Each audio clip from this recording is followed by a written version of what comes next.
पिछले सर्ग में हमने देखा कि किस तरह अभिमन्यु उत्तरा से विदा लेकर युद्ध क्षेत्र की ओर प्रस्थान करता है।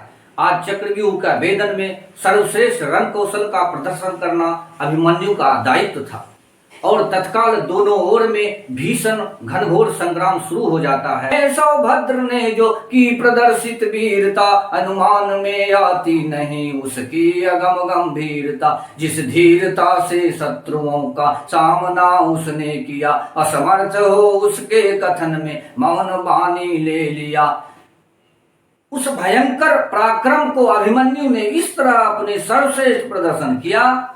केवल कौतूहल बस किसी की कलाई काट दी क्षण मात्र में ही अरिगनों से भूमि उसने पाट दी। करता हुआ बध बैरियों का वैर शोधन के लिए रण मध्य वह फिरने लगा अति दिव्य वह धारण किए। उस काल जिस ओर वह संग्राम करने को गया भागते हुए अरिदल से मैदान खाली हो गया। जिस प्रकार की सूरज की किरण अंधकार को चीरता हुआ प्रविष्ट होता है, आज चक्रव्यूह को भेजते हुए अभिमन्यु तेजी से आगे की ओर बढ़ रहा है। जो भेद जाता भानु का कर अंधकार समूह को वह पार्थ नंदन घुस गया फिर बैरियों के व्यूह को। थे वीर लाखों फिर किसी से गति न उसकी रुक सकी सब शत्रुओं की शक्ति उसके सामने सहसाथ की। पर साथ भी उसका न कोई जा सका निज शक्ति से था द्वार रक्षक नृप जयद्रथ सबल शिव की शक्ति से। आज शिव की वरदान लिए सिंधुराज जयद्रथ खड़ा था, उसको कोई नहीं भेज सकता था अतिरिक्त अर्जुन का। अर्जुन बिना उसको न कोई भेज सकता था कहीं। दुर्भाग्य से उस दिन समर में वीर अर्जुन थे नहीं। कर्ण अचानक आकर अभिमन्यु से युद्ध शुरू कर देता है और अभिमन्यु पे हजारों तीर छोड़ता है। सौभद्र पर सौवान छोरे जो अतीब कराल थे आह्वान थे आवे भयंकर पक्षधारी व्याल थे। आज युद्ध के मैदान में अभिमन्यु का पराक्रम देखकर कर्ण द्रोणाचार्य से बोल उठा, आचार्य आज युद्ध बहुत मुश्किल दौर से गुजर रहा है। अगर सभी महारथी मिलकर एक साथ युद्ध नहीं किए तो परिणाम विपरीत हो सकता है। इसीलिए सातों महारथी मिलकर युद्ध का निश्चय किया जाए, क्योंकि यह 16 साल का बालक पार्थ से भी धीर वीर प्रशस्त है। अब जैसे हो इन्हें मारना योग्य है।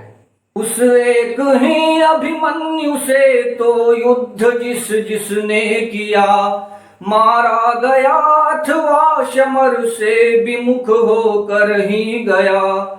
कर्ण द्रोणाचार्य से आश्चर्य यों कहने लगा देखो आचार्य तो नया यह सिंह सोते से जगा। सब सैनिक इसके सामने तो इस तरह व्यस्त है यह पार्थ नंदन पार्थ से भी धीर वीर प्रशस्त है। पर एक साथ प्रहार करता हो चतुर्दिश कर जहां युग कर कहो क्या क्या यथायथ कर सके विक्रम वहां। कुछ देर में जब रिपुसरों से अश्व उसका गिर पड़ा तब कूद कर वह चल दिया थे वे जहां शब ही खाया। फिर नित्य सा करता हुआ धनुआ लिए निज हाथ में लड़ने लगे तब बैरियों से सूरता के साथ में। जब तक शरीर आधार में रहते जरा भी प्राण हैं वीर जन पीछे कभी करते नहीं प्रयाण है। जब तक शरीर में प्राण रहता है तब तक कोई योद्धागण अपने रथ को पीछे की ओर कभी प्रयाण नहीं करता। और यह आज समय है अपनी कर्तव्य को सबके सामने दिखाए। अभिमन्यु हाथ में धनुआ लिए था यद्यपि अंतिम दृश्य उसके अलौकिक कर्म का पर मुख्य परिचय भी यही था वीर जन के धर्म का। होता प्रविष्ट मृगेंद्र शावक जो गजेंद्र समूह में लड़ने लगे तब बैरियों से सूरता के साथ में। यूं विकट विक्रम देख उसका धैर्य रूप खोने लगा उसके भयंकर वेग से अस्थिर सभी होने लगा। अभिमन्यु फिर कहता है जब चारों तरफ से बाण की वर्षा होने लगती है। मैं एक तुम बहु सहचरों से युक्त विस्तृत सात हो, एकत्र फिर अन्याय से करते सभी आघात हो।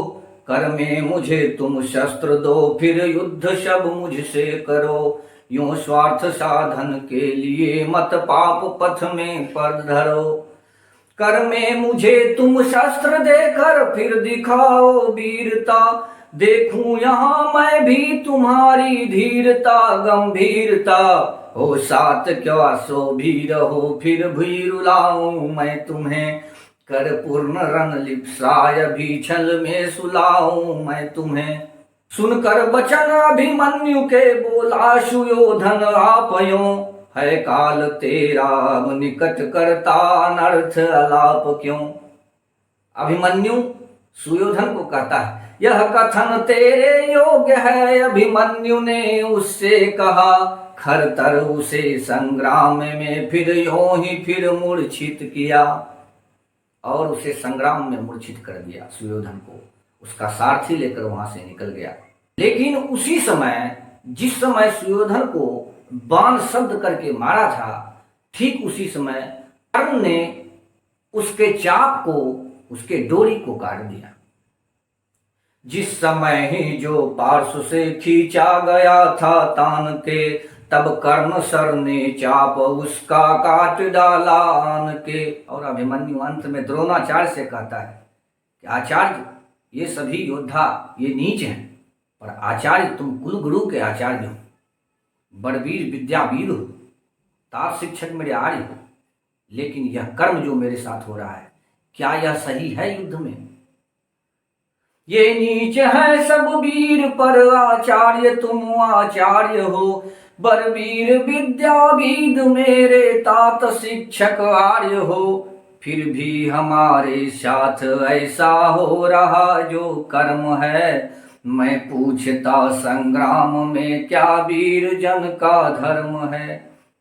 शीघ्र क्रोधाग्नि पांडवों की प्रस्फुटित होगी यहाँ, शव जल के उसमें भस्म होगा तोल तुल्य जहां तहां। अंत में कहता है कि मैं तो अब अमरलोक सुरपुर को चला, देवलोक चला। मैं तो अमर होकर यहाँ से शीघ्र सुरपुर को चला, पर देखना होता नहीं है पाप का यूं फल भला। हे तात हे मातुल जहां भी हो, प्रणाम तुम्हें वहीं। अभिमन्यु का इस भांति मरना भूल जाना मत कहीं।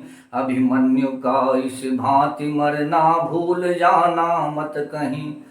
कहते हुए अभिमन्यु फिर वो भूमि पर फिर गिर पड़ा, ज्यों भंग सिंह सुमेरु पर्वत गिर पड़ा हो ज्यों बड़ा। अभिमन्यु युद्ध भूमि पे गिरता है, ऐसा लगा कि सुमेरु पर्वत का श्रृंग शिखर आज भूमि पर धाराशायी हो गया। दृग्बंध करके यशोधन सर्वदा को सो गया, हाँ एक अनुपम रत्न मानो मेदनी का खो गया। हे वत्सवर अभिमन्यु तुम तो हो अभी सुरलोक में, पर अंत तक रोते रहेंगे हम तुम्हारे शोक में। चैनल को लाइक और सब्सक्राइब करें, क्योंकि अगले सर्ग में हम देखेंगे कि वीर गति प्राप्त अभिमन्यु कैसे पांडवों के शिविर में लाया जाता है और वहां उत्तरा देखकर चिघाड़ काट कर रोने लगती है। वह मूर्ति की भांति स्तब्ध रह जाती है।